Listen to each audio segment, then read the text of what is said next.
What is going on, guys? It's your boy Kyberlord and welcome back to the channel, and I am bringing you my updated Runick deck profile with which I got top 4 at my local OTS championship, and we did secure that Euros invite, WCQ invite. So I did make some changes from the last list that I uploaded. I kind of based it on what I kind of knew what people were playing and on what the current meta is. So I was pretty happy with this list. If you did see my last video, I wasn't too happy with some of the ratios and stuff like that, but I've got some weird ratios and I've got the reasons behind them. So yeah, stay tuned. If you enjoy the video at any time, make sure you like and subscribe, and thank you guys for all the support. Stardust, Black Rose, no hope, life low. Alright, I'm set, I got my deck. I'm about to head to my homie crib next. I got a brand new combo with some chicks. I'm about to burn them for 8,000 quick. Got it on standby so you can't draw. Main face ain't shit, go to your school phase, that mean you lost. That's how it be. Alright, so starting us off with the main deck is the 3 Runick Fountain. The most important card of the deck. It lets you recycle your spells from grave, but honestly, this past weekend, this was my biggest brick. It was so frustrating.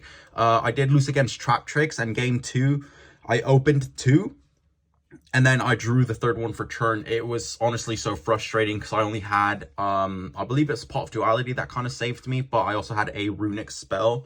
But it was honestly so frustrating. There was another game where I drew 2, and then later on in the game, I drew the 3rd one when I didn't need it.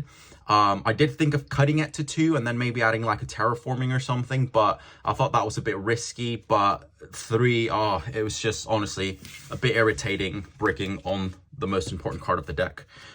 Second most important card of the deck is the 3 Runick Tip. Basically, Rhoda terraforming for Runick. It lets you search any Runick card and add it to your hand. Then your opponent banishes the top card of their deck. Now remember, or if you're unfamiliar with Runick, the Runick spells, the first effect, it's got like a different effect from all the others, but it makes every effect, first effect of the Runick spells, make your opponent banish cards from the top of their decks. And the second effect for all of them, they basically let you special summon a fusion monster from your extra deck into your main monster zone. So depending on the game state, you're going to want to basically try and deck your opponent out. So you're always going to want to go for the first effect. Next, 3 Slumber. This card is really good, in my opinion. It basically protects a monster from being destroyed by battle or card effects for the rest of the turn. The huge advantage to this is if you're going to use it against your opponent, it prevents that monster from attacking for the rest of the turn. So it kind of, if you're going to get attacked by like a big boss monster, Runick Slumber them, and then it basically stops the attack. We do play a lot of 3-offs of the Runick spells. The 3 Runick Destruction, it is basically our back row hate. The 3 Flashing Fire. This basically target 1 special summon monster your opponent controls, destroy it, then banish the top 2 cards. So they each Runick spell banishes a different number of cards. Tip 1, Slumber I believe is 3, Droplet banishes 4, and stuff like that. So decent banishes. The next one is 3 Curses. This is basically our infinite impermanence. You negate the effect of a monster until the end of the turn, then banish the top 3, and then as I said, the second effects, they let you special from extra. Our one of Runick's is the 1 Golden Droplet and the 1 Smiting Storm. Golden Droplet, a lot of people say it's bad because it lets your opponent draw 1, but it's also, I believe, the highest banish that from all the Runick spells. It banishes, your opponent draws the 1, but they banish 4 from their deck. Smiting Storm, you banish, your opponent banishes from the top of their deck up to the number of cards you control. So this could be a huge win con. So if your opponent's got like, I don't know, 4 cards left in deck, and then, I don't know, you've got like a tip or something else, you can actually select what number of cards they banish. So if they control like, I don't know, 5 cards, you can choose 1, you can choose 3, so you get that exact number in the deck and deck them out. A lot of people are playing Dispelling, which basically when they add a card, you discard a random one, and then I believe it's 2 or 1 that they banish from the top of their deck. But I think that's, I don't know, I feel like that's a bit worse than Golden Droplet. I'd rather try and deck out as fast as I can. For our draw power, We're playing 2 Pot of Duality, and then the 1 Card of Demise. I was playing 3 Pot of Duality in my first build, but it was also a huge brick, and it also locks you out of special summoning your fusions and from Lava Golem, tributing your opponent's monsters and stuff. Card of Demise, absolutely cracked card. I saw it every single duel. It's just an insane card, and we can see why it's at 1. More draw power is the 1 Day of Peace and the 1 Triple Tax. Yes, we are just playing 1 Triple Tax. I haven't seen Triple Tax, to be fair, in any list. But my locals is very, like, going first deck, so I knew they were gonna, like, make me go second most of the time if I lost the die roll, so I wanted to be prepared for that. And also, with the Triple Tax, I'm also playing the 1 Change of Heart. Also, I've never seen this in a Runick build, but it was basically in case I went second. If I came up against Kashtira, I did come up against Photon as well. I would just try and steal an Xyz and then swing with it and then overlay it into Zeus, which we do have in the extra deck. 1 Day of Peace, really good card. You and your opponent draw the 1 card, and no one takes damage until the end of your opponent's next turn. So it does kind of save you from that OTK. For our stuns of the deck, 3 Messenger of Peace. This has been called the new Mystic Mine, and it's absolutely cracked. This is basically what wins me my duels.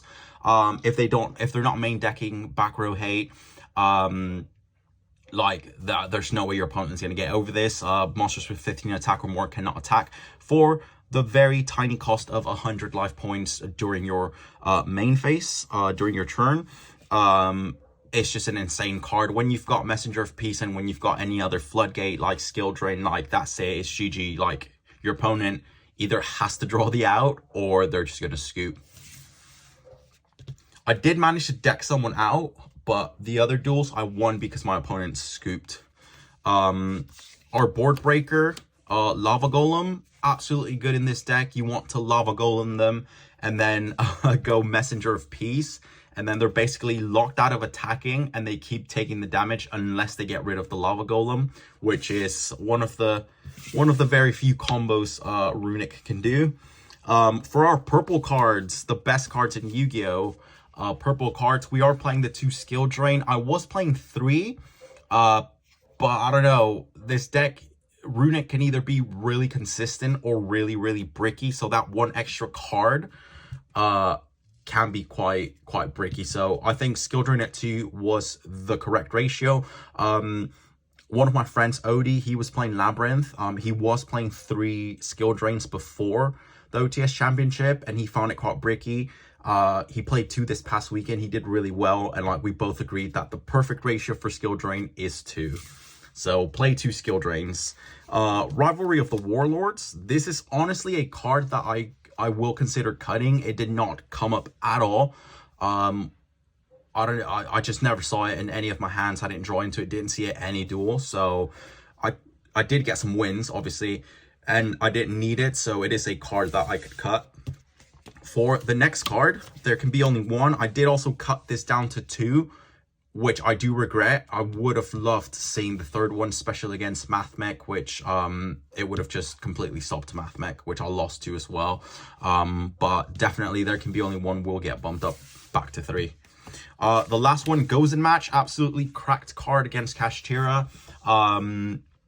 It was really, really good. It was really good. Goes in Match, there can be only 1 Skill Drain and Messenger of Peace. Like, there was a game where I had all 4 of those face up. My opponent didn't have any like back row removal. It was actually against Kashtira. They didn't have any back row removal. They couldn't basically do anything. I activated a Runick card to mill to banish the top of their deck, and I just so happened to banish the 1 Cosmic Cyclone. They were hoping to draw. It was literally the next card they would have drawn, but luckily Runick came in clutch and banished it. So they didn't have an out, they scooped, and we went 2-0 against Kashtira, which is meant to be the best deck of the format. So we did really, really well. For the extra deck, it's quite, I don't know, just quite basic. We are playing the 1 Lingeribo for the IB lock. We're playing the 1 Gravity Controller. Remember, you can special summon this with your fusions and then just get rid of something in the main monster zone. And as I said, the weird one, we are playing the 1 Zeus. in case we get to steal an Xyz with Change of Heart or the triple tax. I will maybe consider playing like another triple tax to try and steal something. Obviously, I don't have thrust, so that would have been a really good card to play as well to try and get into the Change of Heart or into the TTT. And then Zeus is just there. I mean, I didn't really get to summon it. But I don't know, it was just there in case we went second and we opened our weird one-offs. For the Runick fusions, we're playing 3 Frecky. Basically, no one takes damage with battles involving that card, but you do get to banish 2 from your opponent's deck, which is quite good. So you can literally just keep attacking and your opponent will keep on banishing. We're playing the 3 Guri. I never know how to pronounce Yu-Gi-Oh cards. Basically, cannot be destroyed by card effects, and when it gets popped, it basically pops a card on the field. And if it was special summoned from the extra deck, you can target 1 non-quick play Runick's spell in your grave and add it to your hand. So it is basically how you recycle Runick Fountain. We're playing the 3 Munin, which is basically, I like to call it my win con, because I like to go into this as soon as I can and then basically just keep gaining life points. And then it also came in really clutch against, who did I play? Sprite. Because I did gain the life points turn 1, and then I flipped skill drain, so we were still at 8,000. And I think it was game 1 or game 2 where we were literally both at 8,000 life points. We didn't touch each other's life points, but we won because our opponent scooped before we were able to deck them out. So it is really, really good. It also protects your other cards you control or set cards you control from being destroyed. And the most important fusion, which I kind of never go into weirdly, I'm just a weird player, is the 3 Hugin. Basically, you can discard 1 card and add 1 field spell from your deck. So again, it is searching the Fountain. Basically, as I said, Fountain is the most important card in the deck, but it was to me my biggest brick. But yeah, if another card you control would be destroyed by battle or card effect, by card effect, you can banish this card instead, and instead of like it being destroyed or going to the graveyard, it gets sent back to your extra deck, so you kind of recycle it as well. I do see a lot of people playing just 2, but I don't know, I didn't know what to play, so I just played the 3. But yeah, that is it for the extra deck. Now on to the side deck. Remember, side deck according to your locals or to whatever tournament you are going. For this one, I decided to side deck 3 Artifact Lancia. Now, this is a weird one because you're going to say, well, Runick, you want to banish. Yes, but we don't want our opponent to banish our cards during their turn. So Artifact Lancia did not see it at all when I needed it. Both rounds I lost versus Trap Tricks and Mathmech was literally, we lost to evenly matched. Game 2, both rounds, my opponents opened Feather Duster and evenly matched, so we literally could not win. We couldn't do anything against that. We're playing the 3 Book of Eclipse. Basically had this for Kashtira. Didn't use it against Kashtira, as it was like a pretty easy win, to be fair. I did weirdly side this in against Sprite, and it did kind of help us get the dub game 2. So I mean, yeah, it's here to stay because obviously Kashtira will be huge. A card which I have a love-hate relationship with is the 3 Solemn Judgment.